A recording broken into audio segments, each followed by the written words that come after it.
I am Dr. Swaroop Hegde, and today I'd like to talk to you on an important topic, which is lifestyle diseases and lifestyle modifications to fix the so-called lifestyle diseases. So first, let me explain what are lifestyle diseases that we are talking about. In the modern era, the most commonest lifestyle disease that we tend to see, number one is hypertension, number two is diabetes mellitus, number three is metabolic disorders which are directly related to obesity and diabetes and hypertension. And number four and five are other lifestyle diseases which include lung disorders due to smoking, and the last being cancer, which is also partly a lifestyle disease. It's not entirely a lifestyle disease, it's partly a lifestyle disease. So coming to the lifestyle problems itself. So what are the issues that we usually see in the modern generation? One is that the vast majority of people have reduced physical activity. So there's more sedentary lifestyle, there is less physical activity, there is less profile for exercising, and people are less weight conscious. So the first aspect is the sedentary lifestyle. Second, other life habits that we tend to have. So what are the habits we're talking about? Smoking, tobacco intake, alcohol consumption, fast food, processed food, supermarket food, as I tend to say, a high calorie intake is the other problem. And last is smoking and tobacco related issues. So these are the main lifestyle diseases and disorders that we tend to face, and most of the diseases that come due to these lifestyle life that we live are completely proportional to them. So how do we go about it? Well, first thing first we recommend is that if you have a family history of diabetes, so we'll go one at a time with diabetes. If you have a family history of diabetes, you need to be a little bit more careful than the average person by cutting down your carb intake in the initial period, be a bit more carb conscious, keeping your weight under check, and following a low carb intake diet. Okay, that means to avoid more of the fast food, to avoid processed food, to avoid supermarket food.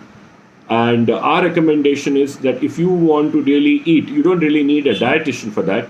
If you probably have a really senior member in your house, and if you probably were to ask them what kind of lifestyle that they lived in their earlier days, which would be getting up early in the morning, eating only foods which are locally available, eating foods mainly which are prepared at home, and going in less for free sugars and less of fast food, that's exactly what we're talking about.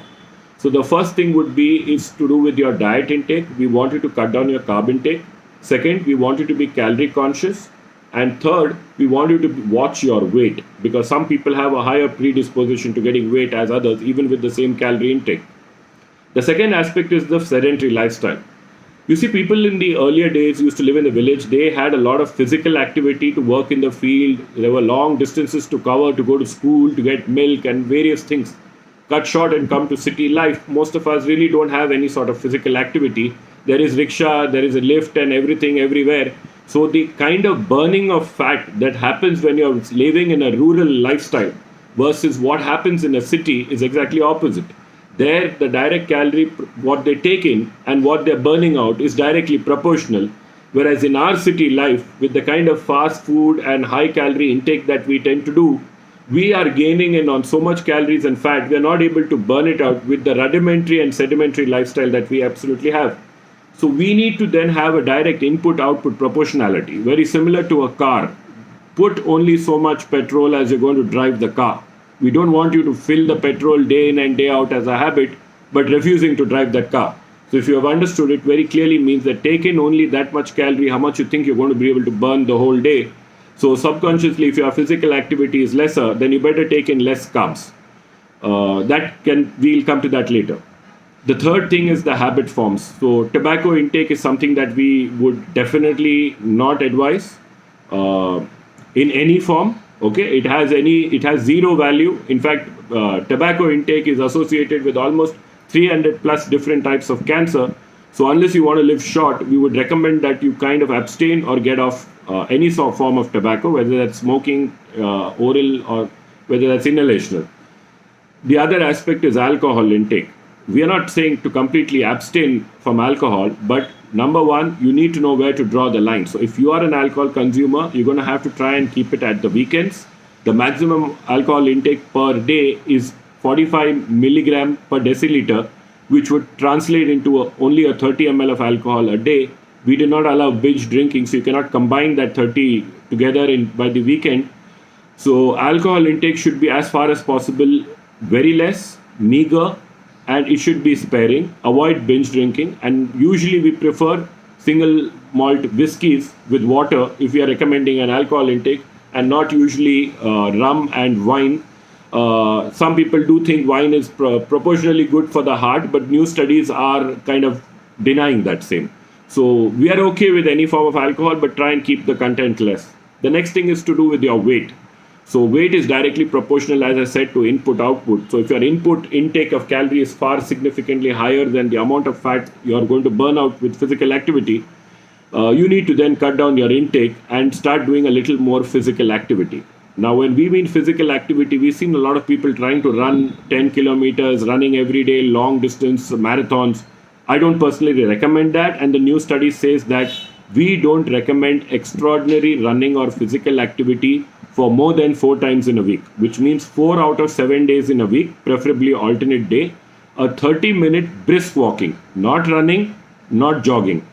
30 minutes of brisk walking, followed by 15 minutes of yoga with stretching, followed by 15 minutes of pranayama or vipassana meditation should cumulatively do your job.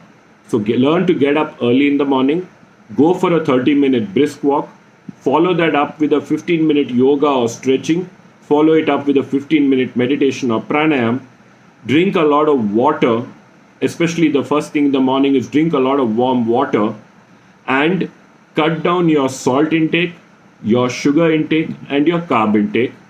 Get up early, sleep early, and get anywhere between 6 to 8 hours of sleep. We believe that if you can follow this, along with avoidance of any alcohol and reduction of alcohol and abstinence from smoking, should help you to control your lifestyle diseases that would include all the COPDs and all the others put together. So lifestyle diseases are purely based on your lifestyle. If you learn to fix your lifestyle, if you learn to be aware of what you're taking, what you're eating, the amount of exercise and work that you're putting in, then it's a little more easy for you to proportionally monitor your input, output, and keep your weight under check. So that comes to the lifestyle diseases and the modifications. So mental good health, which is also an essential part, which nowadays has been negated, which comes only by positive outlook, by meditation and mind control, and by keeping yourself busy. When we mean keep yourself busy, we don't mean that you need to work the whole day, but essentially keeping habits like music, poetry, reading, traveling, pottery or plants. Anything that can keep you busy. We recommend you to do that and be in a positive aspect. Disease is transient. It will come due to, that's human life. You will not pass away without having any medical problems. But everything that comes also can get rectified. So this too shall pass.